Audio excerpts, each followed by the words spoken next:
நம்முடைய ஆண்டவரும் அருமை இரட்சகருமாக இயேசு கிறிஸ்து விலையேற பெற்ற நாமத்தினாலே உங்கள் யாவருக்கும் அன்பின் வாழ்த்து தெரிவிக்கிறேன். கர்த்தர் நல்லவர், ஆமென். அவர் கிருபை நல்ல வாசனம் இல்லை, கர்த்தர் நல்லவர், அவர் கிருபை என்றும் உள்ளதான்.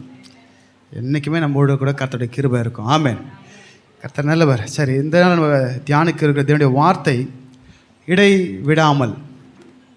இடை விடாமல், நான் போன வாரமே உங்களுக்கு அந்த சொன்ன வார்த்தை இடை விடாமல் என்று. சரி, தேவ வார்த்தைக்கு போகும்போது ஒரு சின்ன ஜெபம் பண்ணிட்டு போயிடலாம். அன்புள்ள பிதாவே, கர்த்தராக இயேசு கிறிஸ்துவின் நாமத்தின் மூலியமாக ஒரு சமூகத்தை நோக்கி மீண்டும் ஒரு விஷயமாக நாங்கள் வருகிறோம். ஆண்டவர், இவ்வளோ நேரம் உங்கள் நாமத்தை நாங்கள் மகிமைப்படுத்தினோம். மகிமையின் தேவன், மகத்துவத்தின் கர்த்தர், எங்கள் நடுவில் பெரிய காரியங்களை செய்யுங்க. இப்பொழுது உங்கள் வார்த்தைக்கு நேராக நாங்கள் வருகிறோம். ஆண்டவர், கர்த்தருடைய ஆவியானவர் அப்போ அப்போஸ்தலர் 16ஆம் அதிகாரத்தில் ஆண்டவரே லீதியாளுடைய இருதயத்தை திறந்தவர். இதனால் இந்த வார்த்தை மூலியமாக பிள்ளைகளுடைய இருதயங்களை திறப்பீராக. ஆண்டவர், உங்கள் வசனம் பிள்ளைகளுக்கு கிரியை செய்வதாகப்பா. ஆண்டவரே, பேசுகிற என்னையும் கேட்கிற பிள்ளைகளும் உங்கள் பிரசன்னத்தினாலும் மகிமையினாலும் நீங்கள் மூடி மறைத்து கொள்ளுங்கப்பா. உங்கள் வல்ல கருத்தில் எங்களை அர்ப்பணிக்கிறோம்.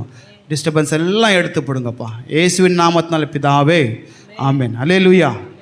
கர்த்தர் நல்லவர். எடுத்துக்கொள்ளுங்க. கொலோசியர் 4ஆம் அதிகாரம் 2ஆம் வசனம். கொலோசியர் 4ஆம் அதிகாரம் 2ஆம் வசனத்தை இடை விடாமல் ஜெபம் பண்ணுங்கள், ஸ்தோத்திரத்துடன் ஜெபத்தில் வீழ்த்திருங்கள். நல்லா பாருங்க, இங்கே அப்போஸ்தலனாகிய பவுல் இடை விடாமல் பண்ண முடியுமா? சரி, நான் இதோடைய பின்னணி நான் உங்களுக்கு சொல்கிறேன். இடைவிடாமல் ஜெபம் பண்ணுங்கள், ஸ்தோத்திரத்துடனே கூட விழித்திருந்து ஜெபம் பண்ணோம். சரிங்களா? இப்போ பவுல் பார்த்தீங்கன்னா கொலோசே பட்டணத்துக்கு எழுதின பொழுது இந்த வார்த்தையை அங்கே என்ன பண்ணார், அங்கே அந்த சபைக்கு சொன்னார். நல்லா பாருங்கள், ஒவ்வொரு சபைகளுக்கும் ஒவ்வொரு வார்த்தைகளை ஆண்டவர் என்ன பண்ணார், பேசுவார். உண்மையா இல்லைங்களா? லவோதிக்கேய சபைக்கிட்ட ஒரு வார்த்தை பேசினார். ஒவ்வொரு சபையின் இடத்துலையும் கர்த்தர் ஒவ்வொரு வார்த்தைகளை அவர் பேச வல்லவராக இருக்கிறாரு. அப்படியாக அப்போஸ்தலனாகிய பவுல் மூலியமாக கொலோசியர் பட்டணத்தில் அந்த பட்டணத்துக்கு இருக்கிற ஜனங்களுக்கு இந்த வார்த்தையை ஆண்டவர் பேசினார். இடைவிடாமல் ஜெபம் பண்ணுங்க. பண்ணமா இல்லைங்களா? இடையனா நீங்கள் நான் டைம் லேப்ஸ் நினச்சிக்காதீங்க, இதனுடைய அர்த்தத்தை நீங்கள் பார்க்கலாம். சரி, அப்புறம் ஸ்தோத்திரத்துடனே ஜெபத்தில், உன் ஜெபத்தில் ஸ்தோத்திரம் வரணும். உன் ஜெபத்தில் வரணுமா இல்லைங்களா? நான் சொல்லுங்க, பைபிள் சொல்லுது. வெறும் ஜெபம் வார்த்தைகளை நம்ம சொல்லிவிட்டு டக்குன்னு ஒரு சோத்திரம் சொல்லி அப்புறம் பண்ணோம். அப்போ என்ன பண்ண, ஆண்டவர் தேங்க்ஸ் சொல்லும்போது டக்குன்னு நம்மளுடைய ஜெபத்தை கேட்பார் ஆண்டவர். இதுதான் ரகசியம். சரிங்களா? சரி, ரைட். இப்போ எடுத்துக்கொள்ளலாம். இது பவுல் சொல்லியிருக்காரு. கர்த்தராகிய இயேசு கிறிஸ்து பார்த்தீங்கன்னா மத்தேயு எழுதின சுவிசேஷம் 26ஆம் அதிகாரம் 41 சொல்லியிருக்காரு, சோதனைக்குட்படாதபடிக்கு நீங்கள் விழித்திருந்து ஜெபம் பண்ணுங்கள். அப்போ நம்ம ஜெபம் எப்படி தெரியுமா இருக்கணும், விழிப்பாக இருக்கணும். சில பேர் சொல்லுவாங்க, ஜெபமே பண்ண முடியலைங்க ஐயா, தூக்கமாக வந்துடுது ஐயா. உண்மை இல்லைங்களா? ஆனால் ஆண்டவர் நமக்கு கிருபையை கொடுத்துருக்காரு. உங்கள் மாம்சம் பலவீனம் உள்ளது தான், ஆவியோ உற்சாகம் உள்ளது. இப்போ நமக்கு யுத்தம் மாம்சத்தோடு இல்லை, ஆவியோட யுத்தம். அப்போ உங்கள் ஆவியில் நீங்கள் அனலாக இருக்கணும். எப்படி இருக்கணும்? ஃபயராக இருக்கணும். சரிங்களா? ஏன்னா உங்களுக்கு மேலே இருக்கிற ஆவியானவர் சத்துரு உங்களை நெருங்காதபடிக்கு, உங்களை சோதனையில் உட்படாதபடிக்கு உங்களை ஜெபம் பண்ண வைப்பார். ரைட். இங்கே ஆண்டவர் சொல்லியிருக்காரு, சோதனைக்கு உட்படாதபடிக்கு விழித்திருந்து ஜெபம் பண்ணுங்கள் என்று சொல்லப்பட்டிருக்கு. பொதுவாகவே ஜெபம் எப்படி பண்ணணும்? நீங்கள் ஜெபம் கிறிஸ்தவ வாழ்க்கையில் ஜெபம் தாங்க முக்கியம். நீ எந்த அளவுக்கு முட்டி முடக்கி ஆண்டு இடத்துல ஒன்று அர்ப்பணிக்கிறியோ அந்த அளவுக்கு கர்த்தரை உயர்த்துவார். உண்மைங்களா? ஏங்க, ஜெபம் பண்ணி எத்தனையோ சாதிச்சாங்க. ஊழியத்தின் பாதையில், குடும்ப சூழ்நிலை. எனக்கு தெரிஞ்ச ஒரு ஊழியக்காரர்கிட்ட ஒருத்தர் கேட்டாராம், எனக்கு அந்த உதவி பண்ணுங்க இந்த உதவி பண்ணுங்க கேட்கும்போது அவர் காசு கொடுப்பார் நினச்சி அவர் எதிர்பார்த்தாரு. ரவுண்டாக ஒரு தோல் மாதிரி எடுத்து அவர் கையில் வச்சாராம். என்ன தெரியுங்களா? முட்டி போட்டு போட்டு அந்த அந்த காப்பு காய்ச்சிய தோல். எத்தனை பேருக்கு முட்டியில் அந்த தழும்பு தெரியுதா? வீட்டில் போய் பாருங்கள் இன்றைக்கி. சரிங்களா? தழும்பு இருக்கான்னு பாருங்கள். சரிங்களா? ஒரு கிறிஸ்துவனாக இருந்தால் நம்ம முட்டியில் அந்த தழும்பு இருக்கணும். எப்பா நீ என்ன ஏன் கேட்குற, உதவி கேட்குற? நான் முட்டி போட்டு தான் எல்லாத்தையும் அவர்கிட்ட வாங்கினேன். அதனால் இதை வச்சுக்கோ. இதை பார்க்கும்போது என்ன வரும் ஞாபகம்? நீ முட்டி போடணும். அப்படி முட்டி போட்டு எத்தனையோ காரியங்களை சாதித்தவங்க உண்டு, ஜெயித்தவங்க உண்டு. வசனம் வந்து ஜெபிக்கிறவன் ஜெயிக்கிறவன். ஒரு உங்களால் முடியலையா கேளுங்க, ஆண்டவரை என்னை ஜெபிக்க விடாமல் தூக்கத்தை கொண்டு வருகிற பாருங்கள், என்னை எடுத்துக்கொள்ளுங்க. நைட்டு 2 ஆயிடுச்சு தூங்கத்துக்கு. மத்தியானம் சும்மா ஒரு மணி நேரம் தூங்கினேன்.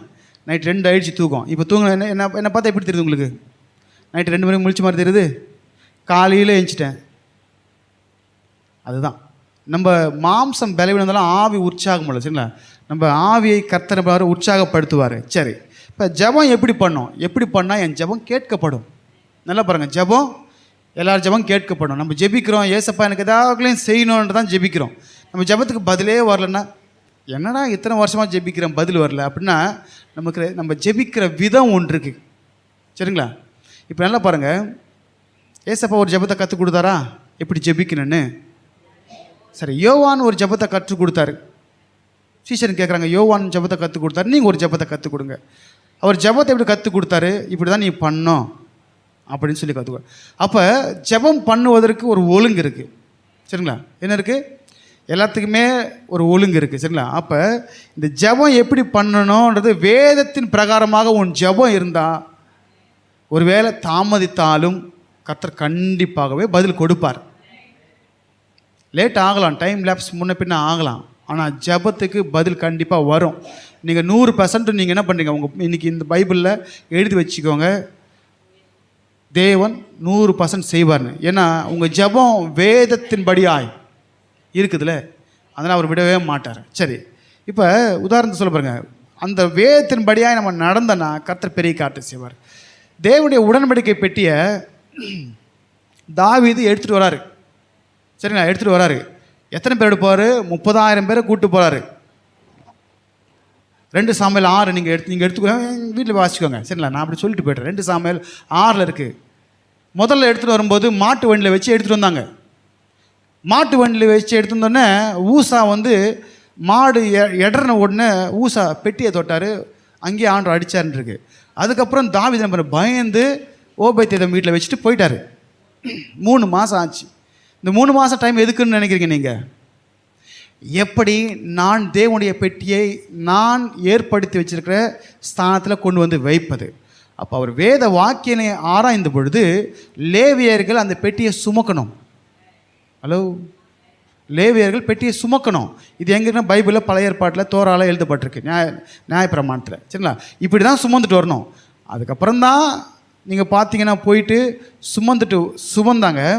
சுமந்துட்டு 6 தப்பட்டி இருக்கலாங்க. 6 தப்பட்டினா 6 ஸ்டெப்பு வச்ச உடனே தாவீதுக்கு ஒரே சந்தோஷம். 3 மாதத்துக்கு முன்னாடி பயந்த தாவீது தான் இப்போ எடுத்துகிட்டு 6 ஸ்டெப்பு வச்ச உடனே பலி செலுத்த ஆரம்பித்தார். அதுக்கப்புறம் தான் டான்ஸ் ஆரம்பித்தார். அவர் எதுவும் டான்ஸ் ஆனார்? சந்தோஷம். புரியுதா இல்லைங்களா? இன்றைக்கி அதை தப்பாக சொல்கிறாங்க. முதல்ல அங்கே நடந்த பிரச்சனைக்கு அதுக்கப்புறம் என்ன பண்ணார்? இங்கே நடக்கிற இந்த மகிழ்ச்சியான காரியத்திற்கு பலியிட்டு அதுக்கப்புறம் என்ன பண்ணார்? டான்ஸ் ஆடினார். இன்றைக்கி நிறைய பேர் என்ன பண்ணுறாங்க? தாவீது டான்ஸ் தான் என்ன பண்ணுறாங்க? ஹை அப்படின்னு காமிக்கிறாங்க. எதுக்காக தாவீது டான்ஸ் ஆடினார்? அது எங்கே ஆடினார்? எப்படி ஆடினார்? சரிங்களா? கர்த்தர் நல்லவர். சரி, இப்போ உடன்படிக்கை பெட்டியை கொண்டு சுமந்து வருவதற்காக ஒரு கட்டளை ஆண்டவர் கொடுத்துருக்காருன்னா அதன்படியாக செஞ்சால் தான் அது அங்கே வந்து சேருன்னா, உங்கள் ஜெபத்திற்கு ஒரு சிஸ்டம் கர்த்தரை வச்சுருப்பார் பைபிளில். புரியுதா இல்லைங்களா? உங்கள் ஜெபத்திற்கு ஒரு சிஸ்டத்தை ஆண்டவர் வச்சுருப்பார் கையில். கண்டிப்பாகவே நீங்கள் ஜெபிக்கும் பொழுது எப்படி ஜெபிக்கணும்னு ஆண்டவர் கற்றுக் கொடுத்தாரோ அப்படியா நீங்கள் ஜெபிங்க. முதல்ல தேவ ராஜ்யத்தை தேடுங்க. சரிங்களா? ஆண்டவர் தான் கற்றுக் கொடுத்தாரு. பரமண்டலத்திற்கு பிதாவே உங்கள் நாமம் பரிசுத்தப்படுது, உங்கள் ராஜ்யம் வருவதாக. அவர் ராஜ்யத்தை கேளுங்க. முதல்ல அவர் நாமம் பரிசுத்தப்படணும். அவர் பரிசுத்தர், பரிசுத்தப்படுது. உங்கள் ராஜ்யம் வரணும்னு கேளுங்க. உங்கள் ராஜ்யம் வரட்டும். எனக்குள்ள தேவராஜ்யம் எங்கே இருக்குது? எனக்குள்ளே சொல்லுங்கள். எனக்குள்ளே அவர் ராஜ்யனா ஆளுகை. அவர் ஆளுகை எங்கே இருக்குது? எனக்குள்ளே இருக்குது. சொல்லுங்கள். என்னை நடத்துவது, என்னை ஆளுவது என் தேவன் ஒருவர். ஆமென் இல்லைங்களா? கர்த்தர் தாங்க நம்மளை ஆள்றாரு. சரி, அப்படி ஜெபத்துக்கு ஒரு ஒழுங்கை கர்த்தர் ஏற்படுத்தியிருக்கிறாரு. சரி, இப்போ ஜெபத்துக்கு வந்துடலாம். நமக்கு ஜெபம்னால யார் தான் ஃபேமஸ்ஸு? யாருங்க? தானியேலுங்க. தானியேல் தான் ஜெபத்துக்கே ஃபேமஸ்ஸு. சின்ன பிள்ளைங்களுக்கு ஸ்டோரியிலிருந்து எல்லாம் கற்றுக்கூட. அது தாவீது எப்படி ஜெபித்தார்? சரி சரி நான் தாவீதுன்னு பாருங்கள். தாவீதும் ஜெபித்தார். தானியேல் சரி, தானியேல் எப்படி ஜெபித்தார்? தாவீது சொல்லியிருக்காரு, ஒரு நாளைக்கு 7 வாட்டி உம்மை துதிப்பேன் அப்படின்னு சொல்லியிருக்காரு. சங்கீதம் 119 எத்தனை வாட்டி? 7 வாட்டி துதிப்பேனாரு. அதே 119 112 முடிவு பரியந்தம் இடைவிடாமல் உம்முடைய பிரமாணங்களை செய்ய என் இருதயத்தை சாய்த்தேன்னு சொல்லப்பட்டிருக்கு. முடிவு பரியந்தமும் இடைவிடாமல் பிரமாணத்தின்படியாக. சரி, நம்ம துதியும் இடைவிடாமல் இருக்கணும், வேத வாசிப்பும் இடைவிடாமல் இருக்கணும், ஜெபம் இடைவிடாமல் இருக்கணும். இப்போ நல்லா பாருங்கள், நம்ம எப்படி ஜெபிக்கிறோன்னு நம்ம சொல்கிறத விட மற்றவங்க சொல்லணும். சரி, தானியேல் எப்படி ஜெபித்தார் என்பதை தரியு ராஜா சொன்னார் பாருங்கள். எடுத்துக்கொள்ளுங்க. தானியேல் 6ஆம் அதிகாரம் 16 வாசிங்க. தானியேல் 6ஆம் அதிகாரம். தானியேல் 6:16.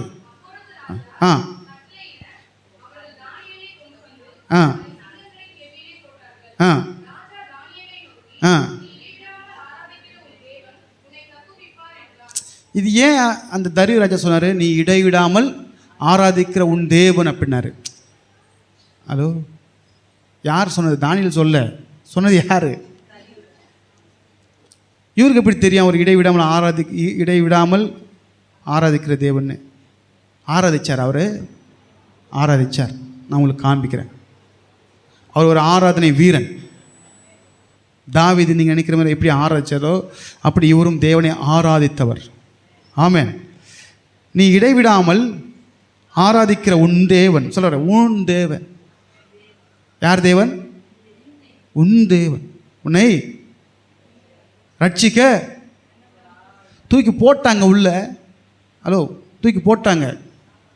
போட்டதுக்கு அப்புறம் சொல்றாரு, நீ ஆராதிக்கிற தேவன் உன்னை தப்பு வைக்க, இடைவிடாமல் ஆராதிக்கிற தப்பு வைக்க சொல்லிட்டு இவர் போயிட்டாரு. அங்கே போயிட்டு மியூசிக் கேட்கல, திராட்சை ரசம் குடிக்கல, ராத்திரி ஃபுல்லாக தானியேல் குறித்து தான் இவருக்கு நினைவு போயிட்டுருக்கு. மறுபடியும் வந்து சொல்கிறார். 20 வாசிங்க. இப்போ 20 வாசிங்க. துயர சத்தமாய் தானியேலை கூப்பிட்டு, தானியேலே, அடுத்த பாயிண்ட் பாருங்க, ஜீவனுள்ள தேவனுடைய தாசனே.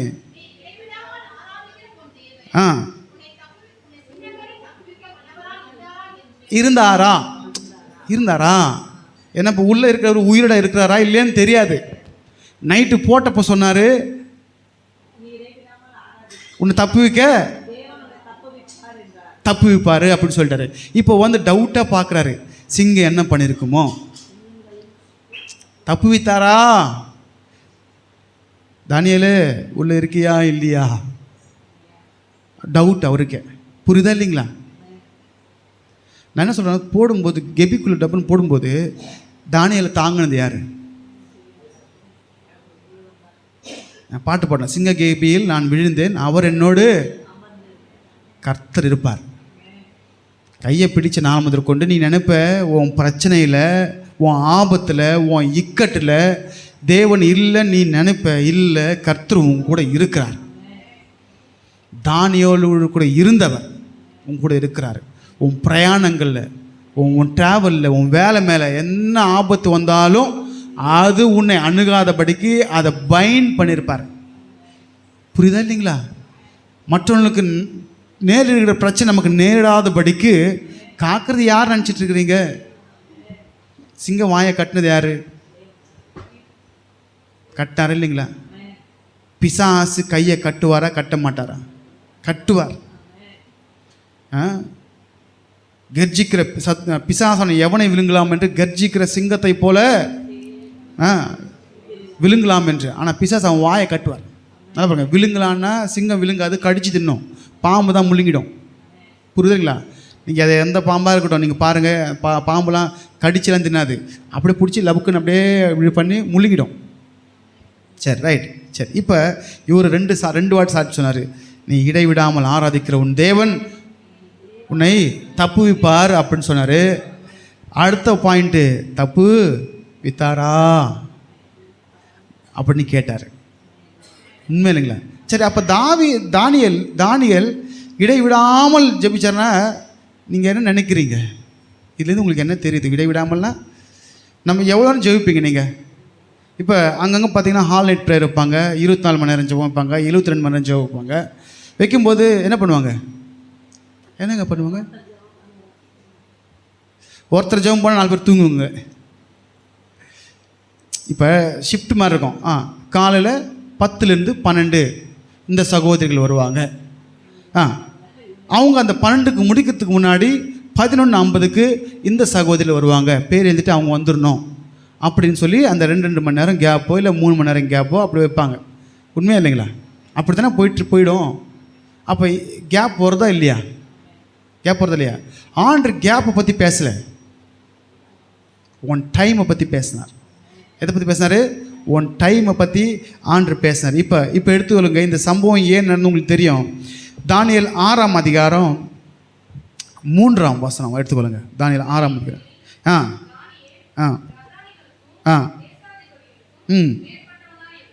சரி, மேற்பட்டவனாக இருந்தான். அது என்னங்க விசேஷித்த ஆவி? அது என்ன விசேஷித்த ஆவி? அது என்ன ஆவி? என்ன ஆவி இருந்துச்சு அவருக்குள்ள? நான் ஒரு வார்த்தை கேட்குறேன் உங்களை. யாக்கோபும் யோவானும் எலியா வானத்திலிருந்து அக்னி வர வச்ச மாதிரி வர வச்சு இவங்களை சாவடிச்சிடலாம் ஆண்டவரை, நீங்கள் ஒரு வார்த்தை சொல்லுங்கன்னு கேட்டாங்க. என்ன ஆவி உடையவங்களா நீங்கள் அப்படின்னு கடிந்து கொண்டார். உண்மையா இல்லைங்களா?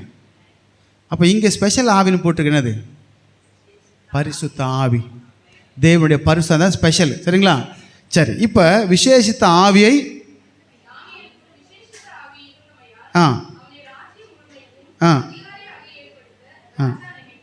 சரி, இப்போ நல்லா பாருங்கள். 120 தேசங்கள் அந்த நாட்களில் ஆகாசுவேர் ராஜா ஆண்டார். இந்த தரி யாரும் இல்லை, ஆகாசுவேராஜோடைய பையன். சரிங்களா? 120 தேசங்கள் ஆண்டார். இந்து தேசம் முதல் எத்தியோப்பியா தேசம் வரைக்கும் ஆண்டார். அந்த 120 தேசங்களுக்கும் பிரதானிகளையும் தேசாதி 3 பேர் பாருங்கள். யாரும் பாருங்கள், பிரதானி 3 பேருங்களா?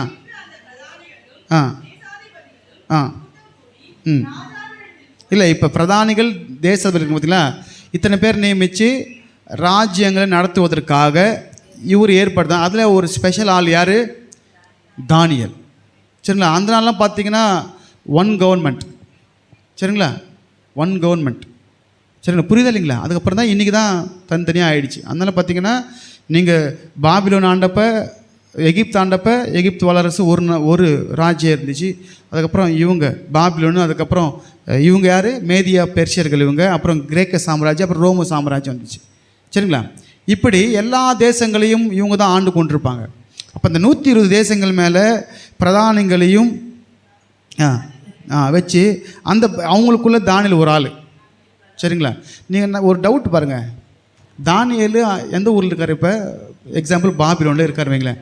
எப்படி பிடிச்சிட்டு போனாங்க அவரை? எப்படி பிடிச்சிட்டு போனாங்க? ஒரு கைதியாக பிடித்து கொண்டு போனவனை தேவன் உயர்த்தி வச்சிருக்காருன்னா நம்மளை உயர்த்த மாட்டாரா என்ன? கண்டிப்பாக உயர்த்துவார். அவரை உயர்த்த காரணங்கள் என்ன? அவர் இடைவிடாமல் ஜெபித்தார்னு தரியு சொன்னார். சொன்னாங்களா? இன்றைக்கி பார்த்துலாம் தரியு சொன்ன சாட்சின்ட்டு. சரி, 4வது வசனம் 6 வாசிக்கும் போது விசாரிப்பில் அவனை குற்றப்படுத்த பார்த்தாங்க. அவன் உண்மை உள்ளவனாய் இருந்தான் என்று சொல்லப்பட்டிருக்கு. நமக்குள்ளே என்ன இருக்கணும்? ஒரு கிறிஸ்தவனுக்குள்ளே ஒரு குவாலிஃபிகேஷன் உண்மை. புரியுதுங்களா? உண்மை இல்லைங்களா? ஆகையால் நான் பரிசுத்தர் இடமாய் சேருகிற நீங்களும் பரிசுனார். உண்மை உள்ள மனுஷன் பரிபூர்ண ஆசீர்வாதங்களை பெறுவான். கொஞ்சத்திலே உண்மை உள்ளவன் அநேகத்தின் மேலே அதிகாரியை வைப்பனார். நிறைய கார்த்த ஆண்டு பேசியிருக்காரு. சரி, அப்போ உண்மை இருக்குது சொல்லிட்டு, அப்போ எதுலேயும் குற்றப்படுத்த முடியல. தேவனை பற்றிய தேவ விஷயத்தில் குற்றப்படுத்தும் முகாந்திரத்தை கண்டுபிடித்தால ஒழிய அவனை வேறொன்றிலும். என்ன ஒரு பாயிண்ட் பாருங்கள். என்னென்னவோ தேடினாங்க. நீங்கள் நல்லா பாருங்கள். ஏசப்பாவை குற்றப்படுத்த பார்த்தாங்கல்ல, யார்? பிரதான ஆசாரியரும் பரிசேயரும் சதுசேயரும் குற்றப்படுத்த பார்த்தாங்க. ராயனுக்கு வரி கட்டுவது நியாயமானு கேட்டாங்க. ஆண்டவர் என்ன சொன்னார்? ராயனுக்கு கொடுங்க, அந்த காசை காமி போட்டுருக்கு. யார்? ராயனுடைய அவனுக்கு கொடு, தேவனுக்கு கொடு. அவர் அகப்படுத்தும்படியாக தேடினாங்க. ஒரு குற்றமும் இல்லை, பிலாத்துக்கிட்ட இல்லை, ஏரோதுக்கிட்ட இல்லை, ஒரு குற்றத்தையும் காணேன். அப்போ இந்த தானியேல்கிட்ட ஒரு குற்றமும் இல்லை, சரிங்களா, குற்றம் இல்லை. அதனால் என்ன பண்ணாங்கன்னா, தேவ காரியத்தில் அவனை குற்றப்படுத்தலாம் என்று இவங்க என்ன பண்ணாங்க, 30 நாள் எந்த தேவனையும் மனுஷனையும் வணங்கக்கூடாதுன்னு ஒரு ரூல் இவங்க எழுதி போட்டாங்க. ஏன்னா இவங்களுக்கு என்ன பாருங்கள், எப்பவுமே ஆண்டு நம்மளை உயர்த்தி வைக்கும்போது நம்ம கூட வேலை செய்யறவங்களாம் நம்ம மேலே கொஞ்சம் பொறாமையாக இருப்பாங்க. உண்மையாக இல்லைங்களா? நம்ம வேலை செய்கிற ஸ்தலத்தில் இல்லை நம்ம இருக்கிற சமூகத்தில் வட்டாரத்தில் கர்த்தரை உயர்த்தான் வைப்பார்.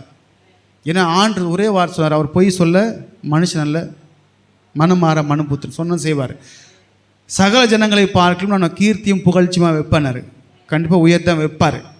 இவனுக்கு எப்படி வருதோ என்ன பண்ணுறோம் அப்படியே யோசிப்பாங்க. அது எதுனா சில காரியங்கள் நம்மளை கர்த்தரை உயர்த்தி வைக்கும்போது அது கர்த்தரை உயர்த்துறாரு.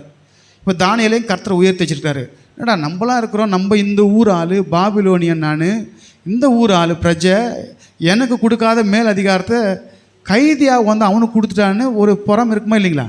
இருந்ததால் அவன் மேலே தானியேல் மேலே அவங்களுக்கு பொறாமை. அப்போ தேவ காரியத்தை தவிர வேறு எந்த குற்றமும் கண்டே பிடிக்க முடியாதுன்னு சொல்லி 30 நாள் வரைக்கும் சொல்லிட்டாங்க. சரி, இது லெட்டர் எழுதுறது யாருக்கு தெரியும்? லெட்டர் யாருக்கு தெரியும்? தானியேலுக்கு தெரியும். தானியேலுக்கு தெரியும். சரி, இப்போ இவர் என்ன பண்ணுறாரு? இப்போ வாசிங்க, 10ஆம் வசனம் வாசிங்க. தானியேலோ வென்றால் அந்த பத்திரத்துக்கு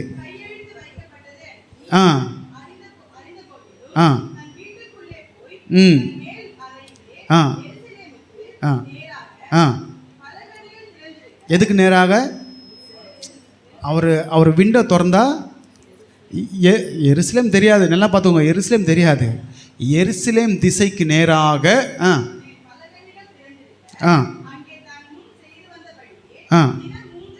இங்கே இதுதான் பாயிண்ட். அப்படியே ஆண்டை பண்ணுங்க. தான் முன் செய்து வந்தபடியே. சரி, முன் அப்படின்னா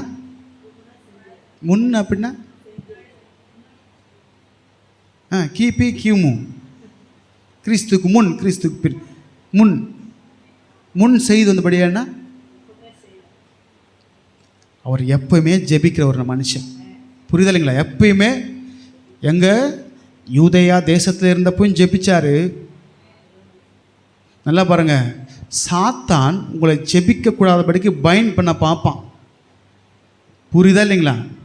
எப்படி சத்ரு இந்த தானியேலை ஜெபிக்க விடாதபடிக்கு பிளான் பண்ணானோ, உங்களையும் ஜெபிக்க கூடாதபடிக்கு அங்கே ராஜாவுடைய உத்தரவுனா இங்கே தூக்கம், கலக்கம், ஏக்கம், பாரம் இதெல்லாத்தையும் கொண்டு வந்து வச்சு உங்களை ஜெபிக்க விடாதபடிக்கு பண்ணுவான். ஏன்னா நீ ஜெபிச்சேன்னா ஜெயிச்சிருவல. உண்மையா இல்லைங்களா? நீ ஜெபிச்சா ஆண்டு உனக்காக இறங்கிடுவார். சரி, இப்போ முன் செய்து வந்தபடியே எருசலேமுக்கு நேராக பலகணிகளை திறந்து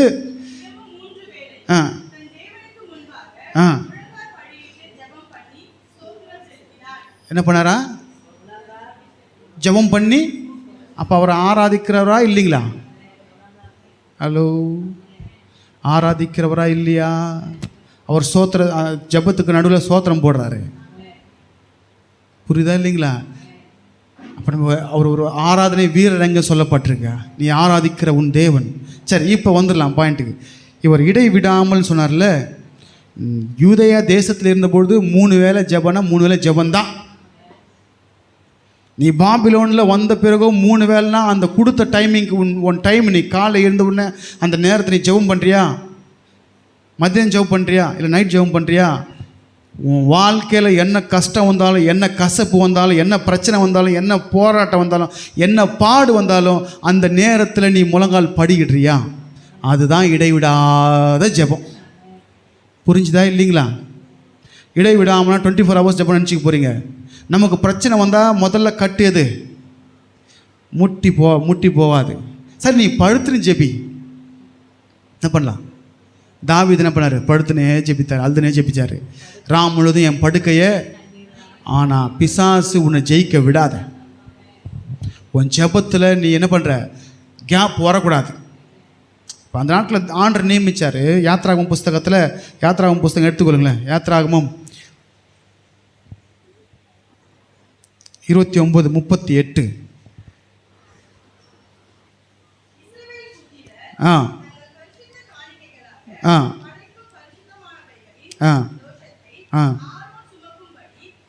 38 29 38 ஆ ஆ ஆ ஆ ஆ ஆ கரெக்டு தான். ஆ ஆ ஆ இதுதான் இடைவிடாமல். இடைவிடாமல் காலில் ஒரு ஆட்டுக்குட்டியும் மால் ஒரு ஆட்டுக்குட்டியும் அப்படின்னா புரிஞ்சா இல்லைங்களா? இடைவிடாமல்னா நீங்கள் தொடர்ந்து நான் எப்படி ஆண்டவரே 24 hours நான் ஒரே ஆள் உட்காந்து ஜெபம் பண்ணோமா என் தொண்டை என்ன ஆகுறது? அது இடைவிடாமல் அது இல்லை. ராஜாவுனுடைய கட்டளை வந்த பிறகும் தான் செய்து வந்தபடியே காலையில் மதியம் நைட்டு விடல. அதுதான் இடைவிடாமல். உன் வாழ்க்கையில் பிரச்சனை வரும்போது ஜெபத்தை விடாத. உன் வாழ்க்கையில் பிரச்சனை வரும்போது தேவனை ஆராதிக்கிறது விடாத. ஆமென் இல்லைங்களா? வீட்டில் இருக்கிற இடத்துல என்ன பிரச்சனை இருந்தாலும் ஒரு 5 நிமிஷம் முட்டி போடு. ரொம்ப வேணாம், ஒரு 5 minutes நீ முட்டி போட்டனா கர்த்தர் உனக்காக யுத்தம் செய்வார். தானியேல் போட்ட முட்டி தாங்க சிங்கத்தின் வாயை கட்டிச்சு. உண்மையா இல்லைங்களா? அந்த ஜபந்தான் என்ன பண்ணிச்சு? சிங்கத்தின் வாயை கட்ட கர்த்தர் இறங்கினாராம். அப்போ தானியேலுக்கு இறங்கினவர் உனக்காகவும் எனக்காகவும் இறங்க மாட்டாருன்னு. உன் வாழ்க்கையில் என்ன கஷ்டம் வந்தாலும், என்ன பிரச்சனைகள், என்ன போராட்டம் என்ன வந்தாலும் உன் ஜபத்தை விடாத. தேவனை துதிக்கிறத விடாத. இடைவிடாமலாம் காலையில் நைட்டு அங்கே சொன்னார்ல, இடைவிடாமல் நீ காலையிலையும் சாயந்தரமும் தேவனுக்கு பலி இடணும். சோத்திர பலியிடுகிறவன். உன் வாழ்க்கையில் என்ன கஷ்டம் வந்தாலும் மினிமம் 2 வாட்டி நீ ஜெபிச்சே ஆகணும். மினிமம். அதுக்கு மேலே உன் இஷ்டம். நீ 3 4 5 7 நீ எவ்வளோ ஜெபிக்கிறியோ அந்த அளவுக்கு கர்த்தர் உனக்காக இறங்குவார். புரியுதா இல்லைங்களா? இதுதான் இடைவிடாமல். அதான் அவர் சொன்னார், இவ்வளோ பெரிய பனிஷ்மெண்ட்டு கிடைக்கும்னு சொல்லியும் நீ இடை விடல. நீ காலைல ஜெபிக்கிறது விடல, மதியம் ஜெபிக்கிறது விடல, நைட்டு ஜெபிக்கிறது விடல. அதனால தான் அவர் சொன்னார், தரிராஜா நீ இடைவிடாமல்.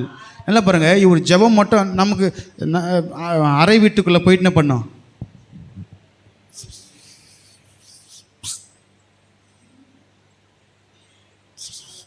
அவள் தான் கேட்டால் நான் உள்ளே பேசுறது ஆண்டுக்கு தெரியும். தெரியுமா தெரியாதா? தெரியுமா தெரியாதா? தெரியும்.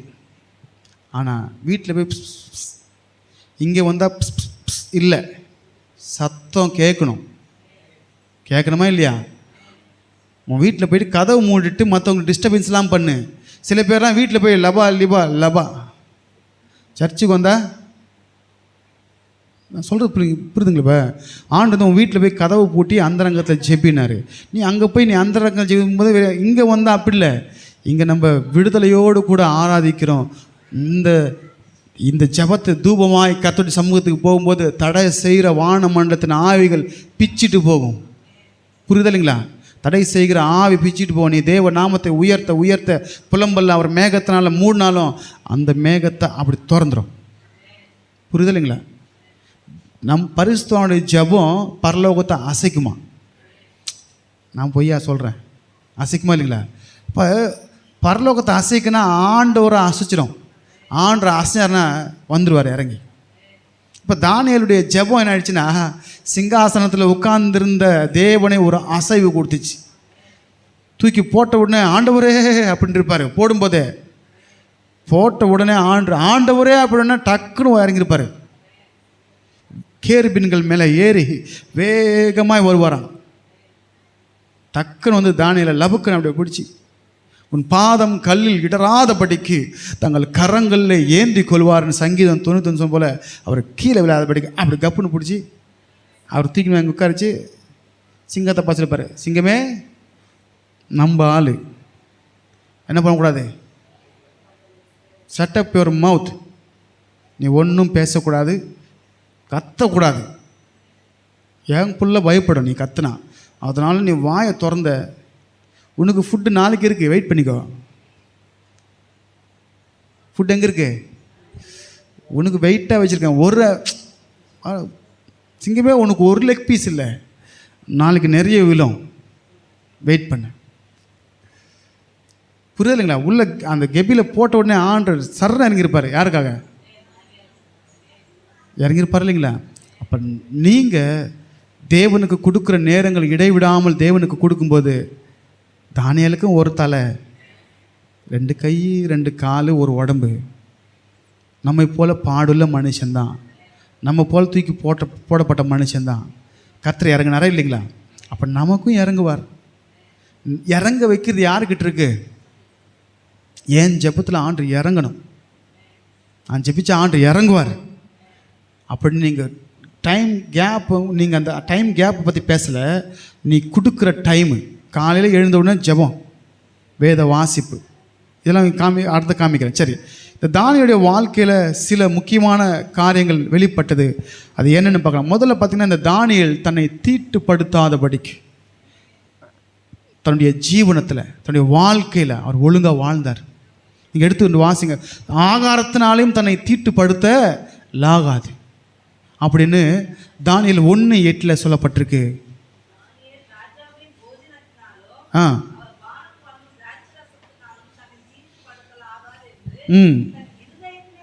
இங்கே நம்ம தீர்மானம் எங்கே தெரியுமா இருக்கணும்?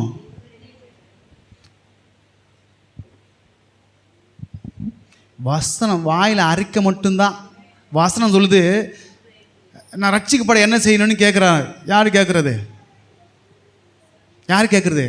அதே அப்போஸ்தலர் 16 தான் சிறைச்சாலைய தலைவன் கேட்குறேன், ரட்சிக்கப்பட என்ன செய்யறது? நீயும் வீட்டாரும் கர்த்தராகிய இயேசு கிறிஸ்துவை விசுவாசி, வாயினாலே அறிக்கையிடு, இருதயத்தில் விசுவாசி. அப்போ தீர்மானன்றது இங்கே இல்லை, தீர்மானன்றது இங்கே. சரிங்களா? நமக்கு ஆண்டு வாய்க்கிட்ட இருதயம் தூரனார் இல்லை, ரெண்டும் கிட்ட இருக்கணும். சரிங்களா? அப்படி நம்ம என்ன பண்ண, நம்ம இருதயம் தேவனிடத்தில், தீர்மானம் இங்கே வரணும். என் தேவனுக்காக நான் எப்படி வாழணும்? 1 பேதுரு 1:16 சொல்லப்பட்டிருக்கு, ஆகையால் நான் பரிசுத்தர், என்னமாய் சேருகிற நீங்களும் பரிசுத்தமாய் இருங்கள் அப்படின்னாரு.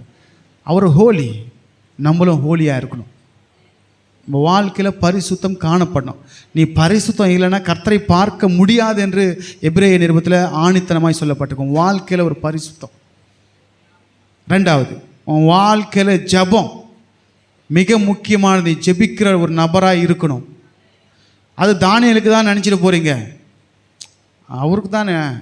சில பேர்லாம் அவங்க நினைப்பே அவங்களுக்கு பிரச்சனை. நான் என்ன சொல்கிறேன்னா, நமக்கு இல்லை ஊழியக்காரங்க அப்படின்னா, ஊழியக்காரன் மட்டும் பரலோகம் போனால் போதுமா? ஹலோ, புரியுது இல்லைங்களா? இந்த சிஸ்டம் அந்த இதெல்லாம் நமக்கு இல்லை ஊழியக்காரங்களுக்கு தான் அப்படி சொன்னால், நான் உங்கள் பாயிண்ட் வார்த்தைக்கு வரேன், நாங்கள் மட்டும் பரலோகம் போனால் போதுமா? போதுமா?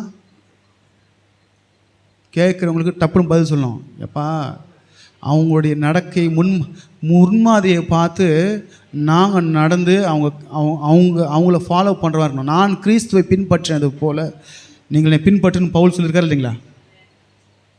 இல்லை இல்லை, நீ பவுலே உனக்கு மட்டும்தான் பின்பற்றுறது, எங்ககிட்ட நீ சொல்லாத. நீ மட்டும் போறியா, நீ 3வது வானத்துக்கு அது போ, அதுக்கு மேலே 4வது வானத்துக்கு கூட போ, எங்களை கூப்பிடாத. உண்மையா இல்லைங்களா? அப்படி இல்லைங்க. பரிசுத்தமாக தான் பரலோகம் போக முடியும். நல்லா ஒன்று புரிஞ்சுக்கோங்க, பரிசுத்தர்கள் தான் பரலோகத்தை நிரப்புவாங்க. உன் வாழ்க்கையில் ஒரு பரிசுத்தம் வேணும். அல்லேலூயா. 2வது, ஜெபம். கண்டிப்பாகவே நீங்கள் ஜெபிக்கிறணும். அது எந்த சூழ்நிலையாக இருந்தாலும், நீ நல்லா இருக்கும்போதும் ஜெபிக்கணும், உன் பிரச்சனையிலையும் ஜெபிக்கணும். தானியேல் பார்த்தீங்கன்னா யூதேய தேசம் ஜெபித்தார், சிறைப்பட்டு போன பாபிலோன் தேசத்திலும் ஜெபிச்சார். அவரை உயர்த்த சில நாட்கள் ஆச்சு, ஆனால் ஜெபத்தை விடலை. உன் ஆபத்தில், உன் பிரச்சனையில் நீ கர்த்தரை ஜெபிக்க கற்றுக்கோ. ஜெபம் மட்டும் இல்லை, உன் தேவனை துதிக்க கற்றுக்கோ. நீ நல்லா இருக்கும்போது துதிக்கிறது இல்லை, உன் கஷ்டத்தில் தேவனை துதிக்க பழகிக்கோ. ஏன் அப்படின்னா, நீங்கள் நன்மை பெறுவதற்காக தான் தானியேல் இதெல்லாத்தையும் எழுதி வச்சிருக்கிறார். 4வது, ஒன்று என்ன சொன்னேன், பரிசுத்தமாக வாழணும். ரெண்டாவது ஜெபிக்கணும். நல்லா சோத்திரம் பண்ணு, வாயை திறந்து. கர்த்தர் நன்மையால் வாயை திருப்தி ஆக்குவார். ஆண்டருக்கு திறக்காத வாய் எதுக்குன்றேன், புரிதலைங்களா? மீதிக்கெல்லாம் சத்தம் இப்படி வரும், பக்கத்தில் காது பிச்சுக்குமா இல்லைங்களா? பட் அப்படி தான் பையன் ஏதோ பேசும்போது காது கிட்டவே பேசும்போது, காது கிட்ட பேசுகிற கொஞ்சம் மெல்லமாக பேசுவா அப்படின்னாங்க. அந்த சத்தம் தேவனை துதிக்கிறதுல கொண்டு வந்து நிறுத்துங்க. கர்த்தர் மகிமைப்படுவார். நீ எவ்வளோ கத்துனாலும் எவ்வளோ சத்தமாக துதிச்சாலும் தேவன் வேணான்னு சொல்ல மாட்டார். சரிங்களா? உன் முழு இதத்தோடும், முழு ஆத்தோடும், முழு பலத்தோடும். பலம் அப்படி கத்துற பலம் வேணுமா இல்லைங்களா? சரி, உன் பலத்தை கர்த்தருக்காய் செலவு பண்ணு. சரி, நாலாவது பார்த்தீங்கன்னா தியானம்.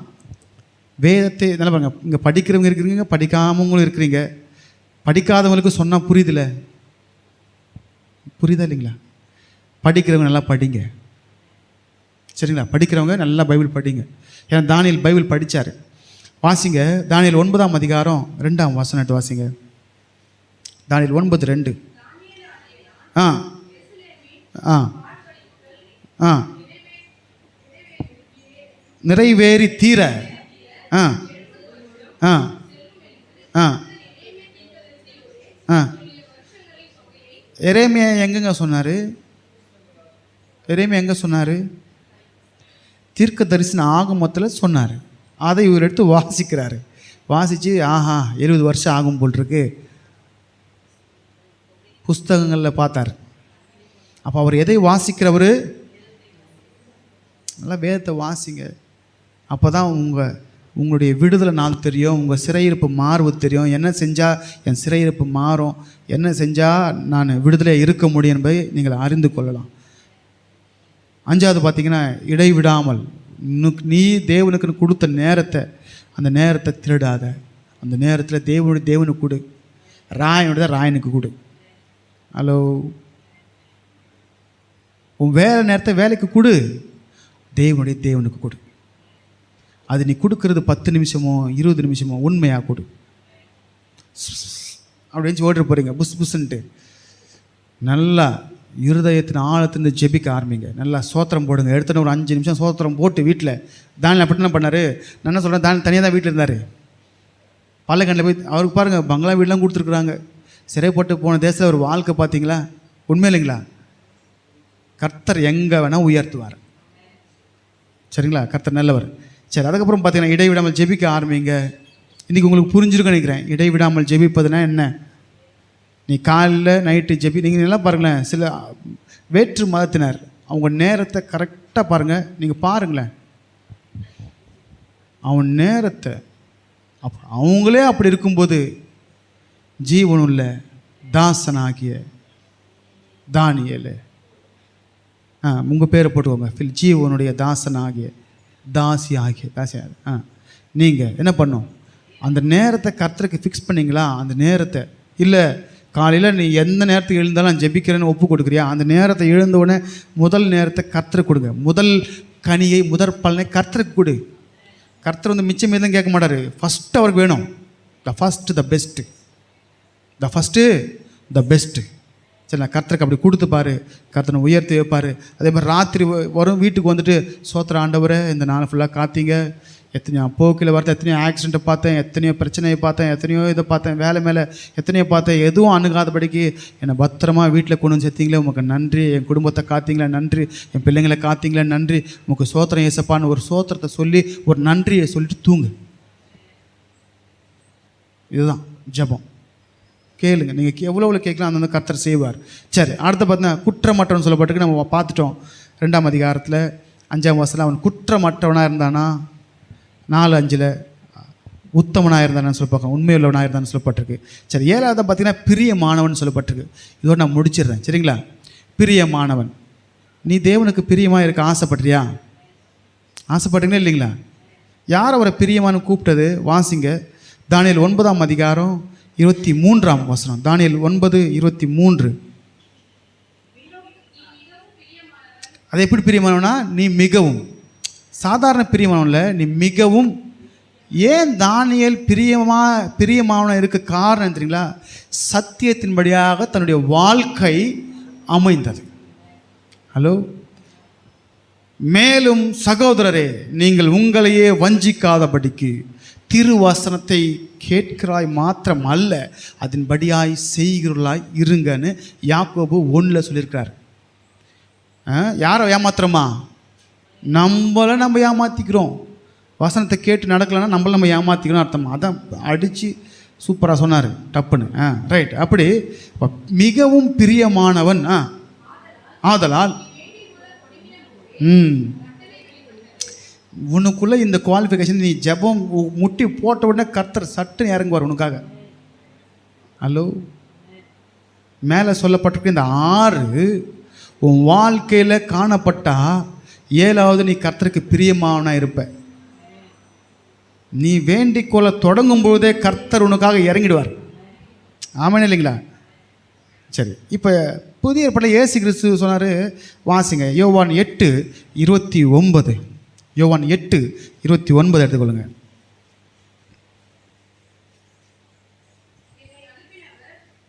ம் 8:29.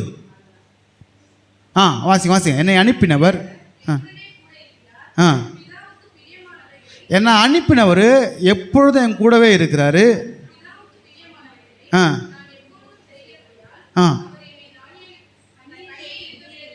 சூப்பர்ல. தனியே ஏங்க நீங்கள் ஆண்டுக்கு பிரியமானது செய்யுங்க, உங்களுக்கு தனியாக இருக்க மாட்டாரு.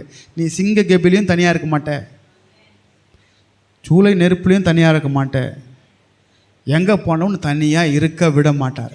ஏன்னா நீ தேவனுக்கு பிரியமாக இருக்கிறபடினால. இங்கே நீ மிகவும் பிரியமான சொல்லப்பட்டிருக்கு. அதுக்கப்புறம் தானியேல் 10:11 சொல்லப்பட்டிருக்கு, புருஷன் பிரியமான புருஷனாகிய தானியேலே என்று சொல்லப்பட்டிருக்கு. அப்புறம் பார்த்தீங்கன்னா 10:19 பிரியமான புருஷனே பயப்படாத. அப்போ இந்த பிரியம் எப்படி வரும்னா, நீ தேவ வார்த்தையின்படியாக நடக்கும் பொழுது அந்த பிரியம் உன் மேலே வரும். நீ அப்பா அம்மா பேச்சை சொன்னதெல்லாம் கேட்டு பாரு, அப்பா அம்மாவுக்கு உன் மேலே பிரியம் வருமா வராதா? அது உலகத்தானா இருந்தாலும் அவன் மேலே அவங்க அப்பா அம்மா அன்பு கூறுவாங்க. தேவ பிள்ளைகளாக இருந்தாலும் அப்பா அம்மா பேச்சு கேட்டால் என் பையன் சொன்னதெல்லாம் கேட்பான், நான் சொன்ன வார்த்தையை தாண்ட மாட்டான், சொன்னது செய்வான் நம்ம சொல்லுவோமா இல்லைங்களா? அவன் மேலே என்ன வரும்? நம்மளுக்கு அளவில்லாத ஆசை வரும். என் பிள்ளை நான் சொல்கிறதெல்லாம் கேட்குறான். சரிண்ணா? தேவன் நம்ம மேலே வைக்கிற அன்பு அதிகமாக ஆகலைன்னா வசனம் என்ன சொல்லுதோ அதன்படியாக செய்யுங்க. யோவான் சொன்னார் காயோவை பார்த்து, யோவான் 3 யோவானில் 3 யோவான் எடுத்துக்கொள்ளுங்க. 3 யோவான் 2-3 வசனங்களை சொல்லப்பட்டிருக்கு. 3 யோவானில் 2ஆம் வசனம் 3ஆம் வசனம் வாசிங்க. பிரியமானவனே, உன் ஆத்துமா வாழ்வது போல நீ எல்லாவற்றிலும் வாழ்ந்து சுகமாயிருக்கும்படிக்கு வேண்டுகிறேன். யார் யார் அந்த சகோதரர்? யாரோ ஒரு சகோதரர் வந்து நீ சத்தியத்தில் நடந்து கொள்கிறாய் என்று உன் உண்மையை குறித்து போதுமா இல்லைங்களா? அதனால தான் மேலே வாழ்த்து, பிரியமானவனே உன் ஆத்துமா வாழ்வது போல நீ எல்லாவற்றிலும் வாழ்ந்து சுகமாயிரு. இது எப்படின்னா, தேவனுடைய பிளஸ்ஸிங் நமக்கு வரணும்னா, சகோதரர் வந்து நீ சத்தியத்தில் நடக்கிற,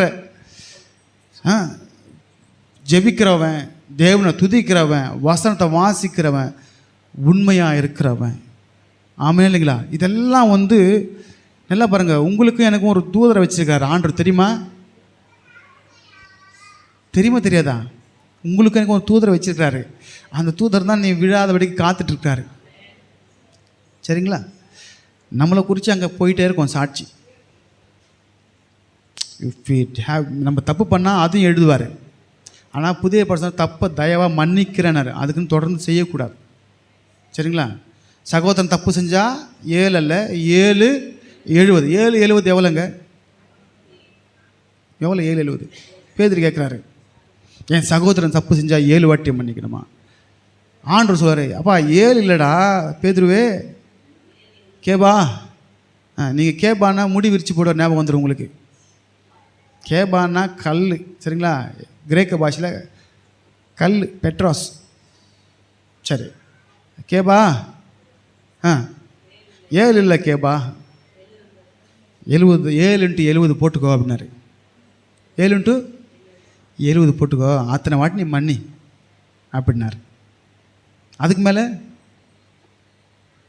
அப்போ ஆதாம் ஏவாள் எத்தனை வாட்டி பண்ணியிருப்பாங்க தப்பு? எத்தனை வாட்டி பழம் சாப்பிட்ருப்பாங்க? சாப்பிட்ட உடனே 7ஆவது வாட்டியே வெளியே அனுப்பிட்டுருப்பார் ஆண்டவர். இல்லாட்டி தோட்டத்தை விட்டு வெளியே வந்தாங்கல்ல, தோட்டத்தை விட்டு வெளியே அனுப்பி கேருபீன்களையும் கேருபீனையும் வீசி கொண்டு சுடரொலி பட்டயத்தையும் வச்சார்ல, 2 கேட் வச்சார்ல. அந்த கேட்லாம் நான் வரணும்னு சொல்கிறேன் உங்களுக்கு. பட்டயம் என்னது, கேருபீன்னா என்னதுன்னு, சரிங்களா? ரைட். எத்தனை நாள் அனுப்பியிருப்பார் நினைக்கிறீங்க வெளியே ஆதாம் ஏவாளை? ஏன்னா அங்கே செஞ்சவர் தான் இங்கே வந்து பேசுகிறாரு பேதுருக்கிட்ட. அங்கே ஒளியாக இருந்தார், இங்கே மாம்சமாக வந்திருக்கிறாரு. முதல்ல தேவன் எப்போ தெரியுமா மாம்சத்தில் வெளிப்பட்டார்? முடிச்சிடலாம், அவளை முடிஞ்சிச்சு. ஆபிரகாம் இடத்துல, ஆதியாகமம் 18ஆம் அதிகாரத்தில், 18 நினைக்கிறேன், வந்தாங்களே 3 பேர். அப்போ மாம்சத்தில் வெளிப்பட்டார். அது எதிர்காலையில் நான் மாம்சமாக வரப்போகிறேன், இந்த வார்த்தை மாம்சமாக வரப்போவதை ரிவீல் பண்ணார். அதை சொன்னார், ஆபிரகாம் என்னுடைய நாளைக்கான கண்டு கழுக்கூர்ந்தானே அப்படின்னு சொன்னார். சரிங்களா? கர்த்தர் நல்லவர். சரி, இப்போ இன்றைக்கி நம்ம திரும்ப வந்துடலாம் தானியேல்கிட்டே. தானியேல் பிரியமானவனாக இருப்பதற்கு அவருக்குள்ளே தானியேலுக்குள்ளே என்ன குணாதிசயம் காணப்பட்டதோ அவைகள் எல்லாம் நம்ம வாழ்க்கையில் வரணும். எங்க பரிசுத்தமாக வாழ்றது கஷ்டமா? பாவம் செய்யாமல் வாழ்றது கஷ்டமா? ஈஸி தானே. அன்பு இருந்தால் பாவம் வராது, சரிங்களா? 2வது, ஜெபிக்கிறது கஷ்டமா? இல்லைங்க, முட்டி போடுங்க. ஜெபிக்க வரலன்றீங்களா? அந்த பிசாசை எதிர்த்து நில்லுங்க. அது ஒரு பிசாசு உங்களை ஜெபிக்க விடாதபடிக்கு, உங்களை துதிக்க விடாதபடிக்கு, உங்களை வேதம் வாசிக்க விடாதபடிக்கு, சத்தியத்தை நீங்கள் அறிஞ்சு அது மாதிரி நடக்க விடாதபடிக்கு பிசாசு தடுப்பான். ஆதி முதற் கொண்டு அவன் மனுஷ கொலை பாதகன். அந்த தேவன் அப்படி இல்லை, நான் அவங்களுக்கு ஜீவன் உண்டாக முடியாது, அந்த ஜீவன் ஃபுல்லாகிறதுக்காக வந்திருக்கேன், அப்படி முழுமையாகணுன்றதுக்காக. சரி, அப்புறம் இடைவிடாமல் வாழ்க்கையில் தேவனுக்கு கொடுப்பதை, தேவனுடைய நேரத்தை தேவனுக்கு கொடு, சரிங்களா? அதே போல் வாழ்க்கையில் குற்றம் இல்லாமல் வாழணும். மற்றவர்களை பார்த்து சொன்னார் மத்தியில், நம்முடைய நற்கிரியைகளை கண்டு பரலோகத்தில் இருக்கிற பிதாவை மகிமைப்படுத்துவாங்களாம். நீ நல்லது செய்யும்போது கிறிஸ்தவன் நல்லா பாருங்க. இன்றைக்கி சமுதாயத்தில் நமக்குன்னு ஒரு பேர் இருக்குது. கிறிஸ்தவன்னா நல்லவன்ற ஒரு பேர் இருக்குது, தெரியுங்களா? குடிக்க மாட்டான், பொய் சொல்ல மாட்டான், அப்படிலாம் இருக்குது, சரிங்களா? அதெல்லாம் நம்ம அப்படி என்ன பண்ணோம்? மற்றவங்களை விட்டுருங்க, சில பேர் இருக்கிறாங்க உண்மை இல்லாதவங்க. நம்ம உண்மை உள்ளவர்கள். கர்த்தர் நல்லா நம்ம நன்மையாக நடத்துவார். நம்ம செய்கிற உண்மைக்கு தக்கதாக கர்த்தர் பெரிய காரியத்தை செய்வார். இப்போ நம்ம வாழ்ந்தோன்னா தேவனுக்கும் மனிதர்களுக்கும் பிரியமாக இருப்போம். தேவ கிருபை, மனுஷ தயவு. தேவ கிருபையை பெற்றுக்கொண்ட தானியேல் மனுஷ தயவு பெற்றுக்கொண்டார். யார் தான் ஓடி வந்தது கெபிக்கிட்ட? யாருங்க வந்தது? ஒரு ராஜாவையே இழுத்து விட்டுச்சுன்னா தானியேலுடைய கிரியை, புரியுதுங்களா? அவருடைய கிரியை ஒரு ராஜாவையே இழுத்து விட்டுச்சுன்னா அவர் அலறி அடிச்சுன்னு வராரு. ராத்திரி ஃபுல்லாக தூக்கம் போச்சு, சரிங்களா? நல்லா சாப்பிடல, கீத மியூசிக்கல் கேட்கல, விருந்து உண்ணல, எதுவுமே இல்லை. ராத்திரி ஃபுல்லாக என்ன ஆச்சு அவனுக்கு அப்படின்னு இவருக்கு துக்கம் வந்துடுச்சு. அப்படி இருக்கும் நம்ம வாழ்க்கை, சரிங்களா? அப்படி இருக்கணும்னா உன் வாழ்க்கையில் இந்த 6 குணாதிசயங்கள் இருக்கணும். 7வது தான் நீ பிரியமானவன் மாற முடியும். நீங்கள் மனுஷனை பார்க்காதீங்க, மனுஷனை பார்த்தா விழுந்து போவோம். தேவனை பாருங்கள், சரிங்களா? நம்ம தேவ இரக்கத்தை பெற்றுக்கொள்ளணும். தேவனுக்கு பிரியமாக, மனுஷனுக்கு பிரியமாக இருக்கக்கூடாது, புரியுதா இல்லைங்களா? உலக மனுஷனை பிரியப்படுத்தக்கூடாது. பவுல் சொல்கிறாரு, நான் மனுஷனை பிரியப்படுத்த பார்த்தா நான் கிறிஸ்துவின் ஊழியக்காரன் அல்லவே அப்படின்னு கலாத்தியர் 1 சொல்லியிருக்காரு. தேவனை பிரியப்படுத்த நாடுங்க, சரிங்களா? நீங்கள் செய்கிறத நாங்கள் என்ன பண்ணோம்?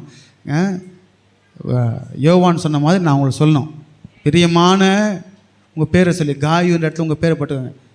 உன் ஆத்மா வாழ்வது போல் நீ எல்லாவற்றையும் வாழ்ந்து சுகமாக வந்து நீ சத்தியத்தில் நடக்கிறத உன் வீட்டில் சொல்லுவாங்க, முன்ன மாதிரி இல்லை, 3 வேளை ஜெபிக்கிறான், 2 வேளை ஜெபிக்கிறான், பைபிள் டான்டான்னு வாசிக்கிறான், ஏழைகளுக்கு உதவுறான், எதையோ செய்கிறான் எனக்கே அப்படின்னு சொல்லும்போது அதான் நடக்கிறது அதுதான். சரிங்களா? வசனத்தை கேட்குற மாத்திரம் இல்லை, நடங்க, தேவ ஆசீர்வாதத்தை பெற்றுக்கொள்ளுங்க. தானியேல் இடத்துல நம்ம நீங்கள் கற்றுக்கொண்ட சில குணாதிசயங்களை நம்ம வாழ்க்கையில் நம்ம வெளிப்படுத்தலாம். சரிங்களா? நீங்கள் கேளுங்க, ஆண்டவரே என்னால் முடியல, நான் நினைக்கிறேன் முடியலன்னா அந்த சத்ருவை கர்த்தர் விளக்குவார். ஜெபிக்க முடியலன்றீங்களா? ஆண்கிட்ட கேளுங்க. இன்றைக்கு உங்களை டிஸ்டர்ப் செய்கிற ஆவி இயேசுவின் நாமத்தினால உங்களை விட்டு வெளியே போவதாக. கனநித்திரையின் ஆவி உன்னை விட்டு வெளியே போவதாக. வாயை திறக்க முடியல, அக்கம் பக்கத்தில் அவங்க பார்த்து சிரிப்பாங்க நினைக்கிறீங்களா? கேளுங்க. நான் என் கண்ணு ஆண்டவரே இங்கே வந்தோடனே பக்கத்தில் இருக்கவங்க பார்க்கக்கூடாது, உங்களை பார்க்கணும். நான் ஆராதிக்கிற என் தேவன் என்னை தப்புவிக்க, எந்த மனுஷன் தப்புவிக்க முடியாது, கர்த்தரான் தப்புவிக்கிற. 3வது, நான் வேதத்தை ஓரளவுக்காவது எனக்கு தெரியலன்னா வசனத்தை கேட்கணும் ஆண்டவரே. மற்றவங்க படிக்காதவங்க அப்படி சொல்லுங்கள், படிக்க தெரிஞ்சவங்க கண்டிப்பாக படிங்க. சரிங்களா? அப்போ நம்ம வாழ்க்கையில் ட்ரபுள் தவிர்க்கலாம். அப்புறம் உண்மையாக இருங்க, பரிசுத்தமாக வாழுங்க, தேவனுக்கு பிரியமாக இருங்க, அவர் உங்களை விட்டே போக மாட்டார்.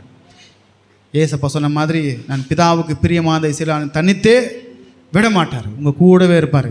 சொன்னார்ல, நான் உன்னை விட்டு விலகுவதும் இல்லை, உன் சிருஷ்டிகரே உன் நாயகர், அவர் உன்னை விட்டு விலகுவதில்லை, உன்னை கைவிடலை. கர்த்தர் பெரிய காரியத்தை உங்கள் வாழ்க்கையில் செய்வாராக.